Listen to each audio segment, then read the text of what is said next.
Broadway ਤੁਹਾਡੇ ਵਿਦੇਸ਼ ਜਾਣ ਦੇ ਸੁਪਨਿਆਂ ਨੂੰ ਦੇਵੇਗਾ ਹਕੀਕਤ ਦੀ ਉਡਾਨ। नमस्कार दोस्तों, मेन वीडियो शो स्टार्ट होने से पहले एक छोटा सा अपडेट आपको देना चाहता हूं कि आने वाले दिनों में मेरे एप्लीकेशन डेज स्टार्ट होने जा रहे हैं। इन एप्लीकेशन डेज पे मैं अपने सारे ब्रांचेस में 1 बाय 1 आता हूं, आप लोगों से पर्सनली मिलता हूं, आपके डाउट्स कंफ्यूजन्स को दूर करते हैं।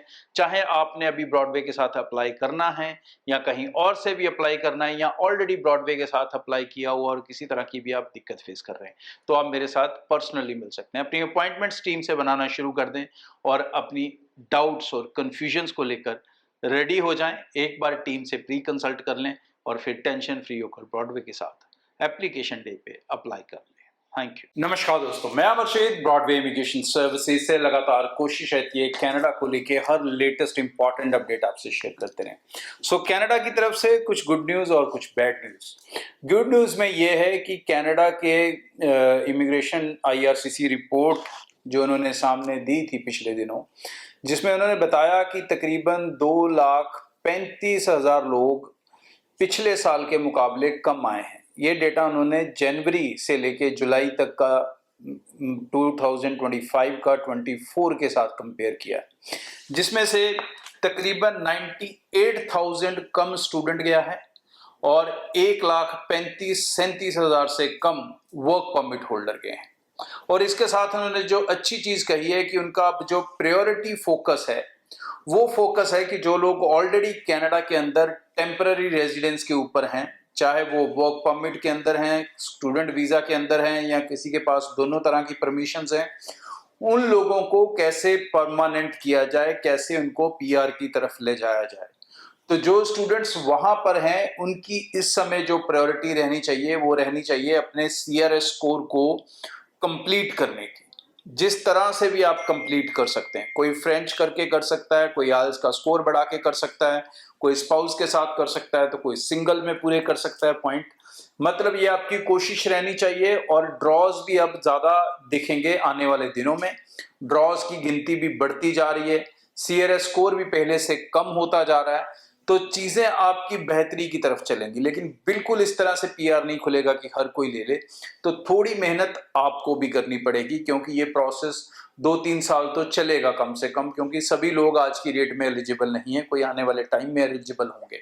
तो अपने एलिजिबिलिटी की तरफ सबको काम करना चाहिए और कनाडा गवर्नमेंट भी इसी तरफ काम कर रही है कि उन्होंने कहा कि जो लोग यहाँ पे ऑलरेडी हैं, जो टैक्सेस दे रहे हैं, जो लॉ और सिस्टम को फॉलो कर रहे हैं, जिन्होंने अपनी लाइफ के 4-4, 5-5 साल इस कंट्री में दे दिए हैं और आगे अपना फ्यूचर यहीं पर सोच के बैठे हैं, तो हम उन्हें भी निराश नहीं करना चाहते और उनको भी PR की तरफ ले जाएंगे। बट इसके अंदर लोगों की भी जिम्मेवारी उतनी है कि वो अपने जो पॉइंट्स हैं उनके ऊपर वर्कआउट करें, ना कि किसी तरह के और रिलैक्सेशंस का इंतजार करते रहें। कईयों को प्रोविंसेस में जाना पड़ेगा मेन जगह को छोड़ के, कईयों को रूरल में जाना पड़ेगा, अलग अलग तरीके से आपको अपने आप को अडॉप्ट करना पड़ेगा या कन्वर्ट करना पड़ेगा नए सिस्टम के अंदर। और इमिग्रेशन अभी कम है और आगे भी ये कम ही रहेगी, क्योंकि वो पुराने वालों को एडजस्ट करने के बाद सोचेंगे कि अब नए वालों का क्या करना है, कितने नंबर्स उनके लेने हैं और कितने नंबर नहीं लेने। लेकिन फिलहाल उनका टारगेट इमिग्रेशन को कंट्रोल करने का ही है। तो जो स्टूडेंट्स जा रहे हैं वो अपने प्रोफाइल्स के अंदर किसी तरह का कोई कॉम्प्रोमाइज ना करें। मैं हैरान हूं इन सेमिनार्स के अंदर, मैं अभी भी ऐसे स्टूडेंट से मिल रहा हूं जिनके 7 बैंड हैं, जिनके 95%, 90% हैं, फिर भी वीजा रिफ्यूज्ड है। रीजन यही है कि बहुत सारे एजेंट्स जो देखते हैं कि बच्चों के अच्छे मार्क्स हैं, उनको अपने टेबल से वो गंवाना नहीं चाहते, तो वो उनको बच्चों के हिसाब से उनकी बातें मानने लगते हैं। डिप्लोमा प्रोग्राम में उन्हें एडमिशन दिला देते हैं, हाँ जी बहुत अच्छा प्रोफाइल है, इस पे तो वीजा डिप्लोमा में ही आ जाएगा, और बाद में वो बच्चे रिफ्यूजल लेकर बैठे। अपने नंबर, मार्क्स, परसेंटेज के ऊपर बहुत ज्यादा कॉन्फिडेंस ना रखें, सिस्टम को फॉलो करें, क्योंकि आपके बहुत अच्छे मार्क्स हो सकते हैं, बट ये भी सच्चाई है कि कनाडा इस समय 62% से ज्यादा रिफ्यूजल दे रहा है।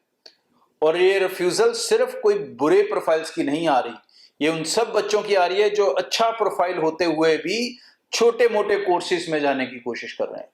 तो ये आपको सोचना है कि आपको अपना फ्यूचर कैसे बनाना है और यहां पर एजेंटों की एड में ना फंसें।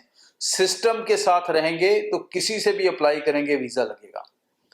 तो यूनिवर्सिटीज लें, अच्छे कोर्सेज लें, अगर आपका अच्छा प्रोफाइल है, और अच्छे फाइनेंशियल्स लगाएं तो वीजा नहीं रुकेगा।